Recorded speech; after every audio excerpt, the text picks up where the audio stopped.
और चलिए इसी बीच राजधानी रायपुर से एक और बड़ी खबर आप तक पहुंचा दें, जहां पर मोवा ओवर ब्रिज पर नए सिरे से होगा डामरीकरण।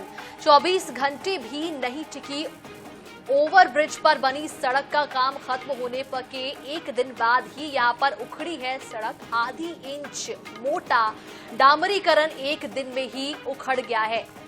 तो जिम्मेदार बोले हैं ओवरहीट की वजह से डामर की क्षमता जो है वो कम हो गई है। वहीं अब एक बार फिर से नए सिरे से डामरीकरण किया जाएगा, जिसके निर्देश दे दिए गए हैं। लाखों लोगों को होगी एक बार फिर से परेशानी। तो ये नई सड़क डाली गई थी और 24 घंटे भी ये सड़क नहीं टिकी। INS 24/7 ने इस खबर को प्रमुखता से दिखाया। हमने आपको कल तस्वीरें भी दिखाई थी, जिस तरीके से सड़क निर्माण 24 घंटे में ही उखड़कर सामने आ गया। अब एक बार फिर से निर्देश दे दिए गए हैं, दोबारा से डामरीकरण किया जाएगा।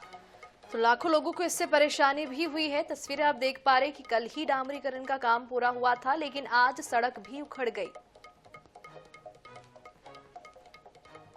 और चलिए इसी पूरे मामले पर सहयोगी मोनिका दुबे हमारे साथ जुड़ चुकी है। मोनिका, जैसे कि डामरीकरण का कार्य हुए अभी 24 घंटे भी नहीं बीते थे, ऐसे में सड़क उखड़ गए हैं, लोगों को काफी परेशानियों का सामना करना पड़ रहा है आने जाने में।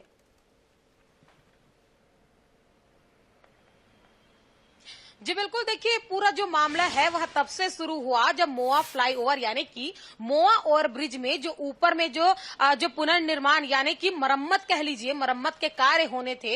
और इस मरम्मत के कार्य को लेकर जो प्रशासन ने पहले ही जो इसे लेकर जो चीजें जारी की थी कि आपको किधर से आना है और किधर से जाना है, ताकि ये जो काम है वह प्रॉपर तरीके से हो पाए, सही तरीके से हो पाए। अच्छा खासा समय भी लिया गया, लगभग एक सप्ताह का समय लिया गया, जब मोआ ओवर ब्रिज के ऊपर मरम्मत का काम किया गया। दोबारा डामरीकरण वहां पर किया गया, क्योंकि लगातार वहां पर जो हादसे हो रहे थे, वहां पर जो चीजें अनबैलेंस हो रही थी, उसके बाद यहां पर पूरा काम शुरू हुआ। लेकिन काम शुरू होने के एक दिन बाद ही ये जो डामर है वह उखड़कर उड़ते हुए नजर आए। यहां तक कि नजारा कुछ इस तरीके से था कि वहां पर अगर हाथ से समेटा जाता तो पूरा डामर हाथ में भी आ जाता।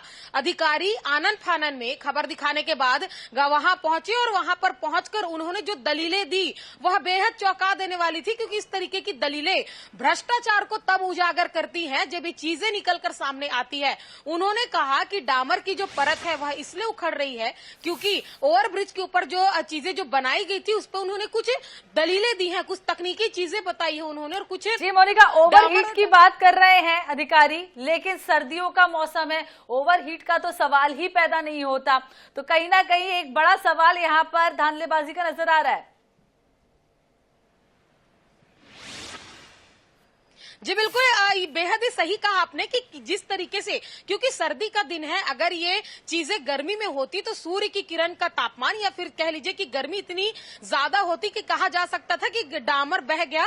और क्योंकि जिस तरीके से देखा जाता है कि कई बार इस तरीके के निर्माण होते हैं जब डामर बह के रोड में के किनारे चला जाता है, नालियों में चला जाता है, और ये अधिकारी निकलकर तब दलीलें देते हैं कि इस तरीके की चीजें हो गई। लेकिन ठंड के दिनों में जब मरम्मत का काम किया गया, उसके बावजूद सिर्फ एक दिन बाद जब रोड पूरी तरीके से शुरू भी नहीं हो पाया, फ्लाईओवर शुरू नहीं हो पाया, लेकिन ये जो डामर है वह उखड़ गए। आनंद फानन में अधिकारी पहुंचे हुए हैं और अब इसका जो मरम्मत का काम है वह दोबारा शुरू होगा, ऐसा कहा जा रहा है। लेकिन इस बीच में जो जनता को जो समस्या हो रही है वो काफी ज्यादा है, क्योंकि एक हफ्ता उस एरिया के लोगों ने, उस एरिया के स्कूली बच्चों ने, या कह लीजिए कि अस्पताल जो जितने वहां पर हैं या आने जाने वाले जितने विधानसभा, लोधीपारा, मोआ, सड्ढू के जो लोग हैं जो इस एरिया से आते जाते हैं, उन्हें तमाम तरीके की जो तो कुल मिलाकर एक बार फिर से परेशानी उन लोगों को झेलनी पड़ेगी जिनका वो रास्ता है पहले रोका गया, अब दोबारा उस पर काम होगा, लोग फिर से परेशान होंगे। तो आम जनता पर ही गाज गिरती है। बहुत बहुत शुक्रिया मोनिका तमाम जानकारी देने के लिए।